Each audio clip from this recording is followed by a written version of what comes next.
ನಮಸ್ತೆ ಎಲ್ರಿಗೂ. ಎಲ್ಲರೂ ಹೇಗಿದ್ದೀರಾ? ಎಲ್ಲರೂ ಚೆನ್ನಾಗಿದ್ದೀರಾ ಅಂತ ಭಾವಿಸ್ತಾ welcome back to my Geetaji vlogs channel. ನಾನು ನಿಮ್ಮ ಸಂಗೀತ.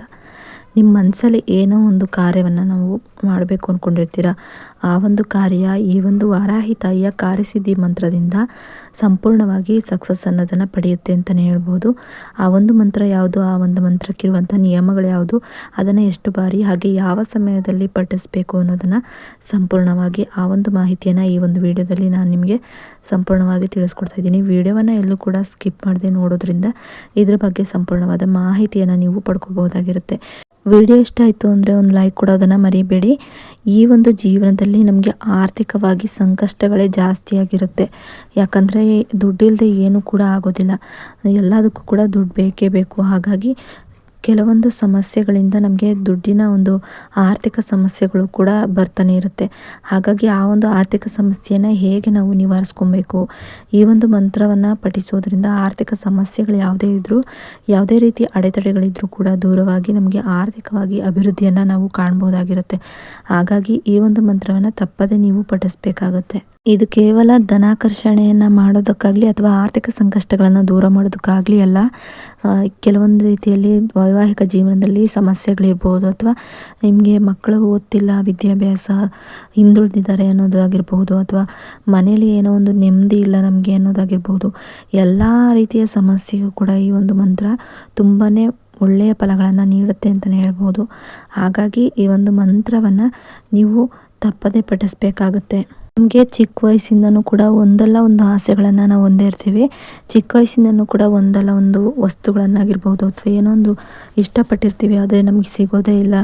ಆ ರೀತಿ ಒಂದು ಏನೇ ಒಂದು ಆಸೆಗಳಿದ್ರೂ ಕೂಡ ಅಂತಹ ಆಸೆಗಳು ಕೂಡ ನಮಗೆ ನೆರವೇರುತ್ತೆ ಅಂತಲೇ ಹೇಳ್ಬೋದು. ಈ ಒಂದು ವಾರಾಹಿ ತಾಯಿಯ ಮಂತ್ರ ತುಂಬಾ ಪವರ್ಫುಲ್ ಆಗಿರೋದ್ರಿಂದ ಆ ಒಂದು ನಮ್ಮ ಏನು ಬೇಡಿಕೆಗಳಿರುತ್ತೆ, ಇಚ್ಛೆಗಳಿರುತ್ತೆ, ನಾವೇನು ಬೇಕು ಅಂತ ಆಸೆ ಪಟ್ಟಿರ್ತೀವಿ ಅದು ನಮಗೆ ಖಂಡಿತವಾಗ್ಲೂ ತಾಯಿ ಅದನ್ನು ನಮಗೆ ಕರುಣಿಸ್ತಾರೆ ಅಂತಲೇ ಹೇಳ್ಬೋದು. ಚಿಕ್ಕ ವಯಸ್ಸಿಂದನೂ ಕೂಡ ಅಷ್ಟೇ, ನಾವು ಎಲ್ಲರೂ ಕೂಡ ಒಂದಲ್ಲ ಒಂದು ಆಸೆಗಳನ್ನು ಇಟ್ಕೊಂಡೇ ಬೆಳೆದಿರ್ತೀವಿ. ನಮ್ಗೆ ಅದು ಬೇಕು, ಇದು ಬೇಕು, ಅಥವಾ ನಾವು ಹೀಗೆ ಬದುಕಬೇಕು ಅನ್ನೋದೆಲ್ಲ ಇರುತ್ತೆ. ಆದರೆ ಕೆಲವೊಂದು ಅಡೆತಡೆಗಳಿಂದ ನಮ್ಮ ಜೀವನದಲ್ಲಿ ಆಗುವಂಥ ಸಮಸ್ಯೆಗಳಿಂದ ನಾವು ಆ ರೀತಿ ಬದುಕೋದಕ್ಕಾಗೋದಿಲ್ಲ, ಅಥವಾ ನಾವು ಅಂದ್ಕೊಂಡಿದ್ದನ್ನು ಸಾಧಿಸೋದಕ್ಕಾಗೋದಿಲ್ಲ, ಅಥವಾ ನಾವೇನೋ ಒಂದು ಇಷ್ಟಪಟ್ಟಿರ್ತೀವಿ ಅದನ್ನು ನಾವು ಪಡೆಯೋದಕ್ಕಾಗಿರೋದಿಲ್ಲ.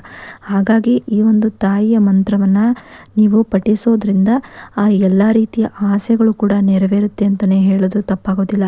ಯಾಕಂದರೆ ಅಷ್ಟೊಂದು ಪವರ್ಫುಲ್ ಆದಂಥ ವಾರಾಹಿ ತಾಯಿಯ ಮಂತ್ರಗಳೇ ಪವರ್ಫುಲ್ ಆಗಿರೋದ್ರಿಂದ ಅದರಲ್ಲೂ ಈ ಒಂದು ಮಂತ್ರ ತುಂಬಾ ಪವರ್ಫುಲ್ ಅಂತಲೇ ಹೇಳ್ಬೋದು.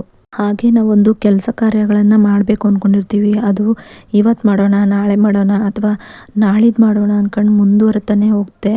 ಅದು ಮುಂದೂಡ್ತಾನೆ ಹೋಗ್ತಾನೆ ಇರುತ್ತೆ. ಯಾವುದಾದ್ರೂ ಒಂದು ಅಡೆತಡೆಗಳಿಂದ ಆ ಒಂದು ಕಾರ್ಯದಲ್ಲಿ ನಾವು ಸಾಧನೆಯನ್ನು ಮಾಡೋದಕ್ಕಾಗೋದಿಲ್ಲ, ಅಥವಾ ಅದರಲ್ಲಿ ನಮಗೆ ಸಕ್ಸಸ್ ಅನ್ನೋದು ಸಿಗೋದಿಲ್ಲ. ಹಾಗೆ ಆ ಕೆಲಸ ಕಾರ್ಯಗಳನ್ನು ನಾವು ಮಾಡುವಾಗಲೂ ಕೂಡ ಅಷ್ಟೇ ಎಷ್ಟೊಂದು ಅಡ್ಡಿ ಆತಂಕಗಳು ಬರ್ತಾನೆ ಇರುತ್ತೆ ಅಲ್ವಾ.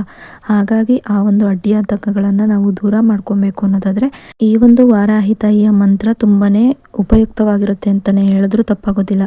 ಬಹಳ ದಿನಗಳಿಂದ ನಾವು ಅಂದ್ಕೊಂಡಿದ್ದಂತಹ ಕೆಲಸಗಳು ಆಗ್ತಾ ಇಲ್ಲ, ನಾವು ಅಂದ್ಕೊಂಡಿದ್ದಂಥ ಆಸೆಗಳು ಈಡೇರ್ತಾ ಇಲ್ಲ ಅಂದವರು ಈ ಒಂದು ವಾರಾಹಿ ತಾಯಿಯ ಕಾರ್ಯಸಿದ್ಧಿ ಮಂತ್ರವನ್ನು ನೀವು ಪಠಿಸೋದ್ರಿಂದ ಎಲ್ಲವೂ ಕೂಡ ತಾನಾಗಿ ಸಿದ್ಧಿಸುತ್ತೆ ಅಂತಲೇ ಹೇಳ್ಬೋದು. ಈ ಒಂದು ವಾರಾಹಿ ತಾಯಿಯ ಮಂತ್ರವನ್ನು ನೀವು ಬ್ರಾಹ್ಮಿ ಮುಹೂರ್ತದಲ್ಲಾದರೂ ಪಠಿಸ್ಬೋದು, ಅಥವಾ ಸಂಜೆ ಅಂದರೆ ಗೋಧೂಳಿ ಲಗ್ನದಲ್ಲಿ ನೀವು ಇದನ್ನು ಪಠಿಸ್ಬೋದಾಗಿರುತ್ತೆ. ಇನ್ನು ಅಥವಾ ರಾತ್ರಿ ಮಲಗುವ ಮುಂಚೆ ಕೂಡ ನೀವು ಇದನ್ನು ಪಠಿಸ್ಬೋದಾಗಿರುತ್ತೆ. ಇದಕ್ಕೆ ಸ್ನಾನ ಮಾಡಬೇಕು ಅಂತ ಏನೂ ಇಲ್ಲ. ನೀವು ನಾನ್ ವೆಜ್ಜನ್ನು ತಿಂದಿದ್ರೆ ಮಾತ್ರ ಸ್ನಾನವನ್ನು ಮಾಡಬೇಕಾಗುತ್ತೆ, ಇಲ್ಲ ಅಂದರೆ ಏನೂ ಬೇಕಾಗಿಲ್ಲ. ಹಾಗೆ ಮುಟ್ಟದಂಥ ಸಮಯದಲ್ಲೂ ಕೂಡ ಈ ಒಂದು ವಾರಾಹಿ ತಾಯಿಯ ಮಂತ್ರವನ್ನು ಪಠಿಸಬಾರ್ದು ಅಂತಲೇ ಹೇಳ್ತೀನಿ. ಆ ಒಂದು ಸಮಯವನ್ನು ನೀವು ಸ್ಕಿಪ್ ಮಾಡ್ಕೊಬೋದು. ಆ ನಂತರ ಬೇಕಾದರೆ ನೀವು ಈ ಒಂದು ಮಂತ್ರವನ್ನು ನೀವು ಪಠಿಸ್ಬೋದಾಗಿರುತ್ತೆ. ನೀವು ಯಾವುದಾದ್ರೂ ಒಂದು ಕೆಲಸ ಕಾರ್ಯಗಳನ್ನು ಪ್ರಾರಂಭಿಸೋದಕ್ಕೂ ಮುಂಚೆ ಈ ಒಂದು ಮಂತ್ರವನ್ನು 108 ಬಾರಿ ಪಠಿಸಬೇಕಾಗುತ್ತೆ.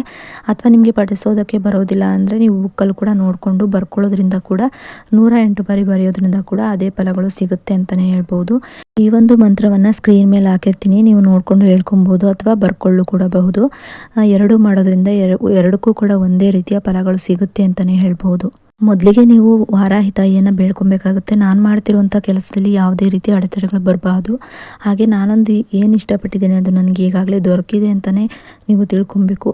ಈಗಾಗಲೇ ಅದು ನನಗೆ ಸಿಕ್ಕಿದೆ ಅಂತ ಅಂದ್ಕೊಂಡು ಪಾಸಿಟಿವ್ ಆಗಿ ನೀವು ಈ ಒಂದು ಮಂತ್ರವನ್ನು ಪಠಿಸಬೇಕಾಗುತ್ತೆ. ಮಂತ್ರ ಬಂದು ಹೀಗಿರುತ್ತೆ: ಓಂ ಐಂ ಕ್ಲೀಂ ಐಂ ಕಾರ್ಯಸಿದ್ಧಿಪ್ರದಾಯ ಓಂ ವಾರಾಹಿದೇವಿ ನಮೋ ನಮಃ. ಓಂ ಐಂ ಕ್ಲೀಂ ಐಂ ಕಾರ್ಯಸಿದ್ಧಿಪ್ರದಾಯ ಓಂ ವಾರಾಹಿದೇವಿ ನಮೋ ನಮಃ. ಓಂ ಐಂ ಕ್ಲೀಂ ಐಂ ಕಾರ್ಯಸಿದ್ಧಿಪ್ರದಾಯ ಓಂ ವಾರಾಹಿದೇವಿ ನಮೋ ನಮಃ. ಈ ರೀತಿಯಾಗಿ ಮಂತ್ರವನ್ನು 108 ಬಾರಿ ಜಪಿಸ್ಬೋದು, ಅಥವಾ ನೀವು ಒಂದು ಬುಕ್ನಲ್ಲಿ ಬರೆದು ಕೂಡ ನೀವು ಬರ್ಕೊಳ್ಬೋದಾಗಿರುತ್ತೆ. ಹೀಗೆ ಮಾಡೋದ್ರಿಂದ ನೀವು ಅಂದುಕೊಂಡ ಕೆಲಸಗಳು ಸಕ್ಸಸ್ ಆಗುತ್ತೆ, ಹಾಗೆ ನೀವು ಬೇಡಿಕೊಂಡಿದ್ದಂಥ ಬೇಡಿಕೆಗಳು ಈಡೇರುತ್ತೆ. ಇನ್ನು ಈ ಒಂದು ಮಾಹಿತಿ ನಿಮಗೆ ಇಷ್ಟ ಆದರೆ ಲೈಕ್ ಮಾಡಿ, ಶೇರ್ ಮಾಡಿ, ಕಮೆಂಟ್ ಕೂಡ ಮಾಡಿ. ಇನ್ನಷ್ಟು ಇಂಥ ಮಾಹಿತಿನ ನೀವು ತಿಳ್ಕೊಬೇಕು ಅನ್ನೋದಾದರೆ ನನ್ನ ಗೀತಾಜಿ ವ್ಲಾಗ್ಸ್ ಚಾನಲ್ನ ಸಬ್ಸ್ಕ್ರೈಬ್ ಮಾಡ್ಕೊಂಡು ವಿಡಿಯೋ ನೋಡಿ.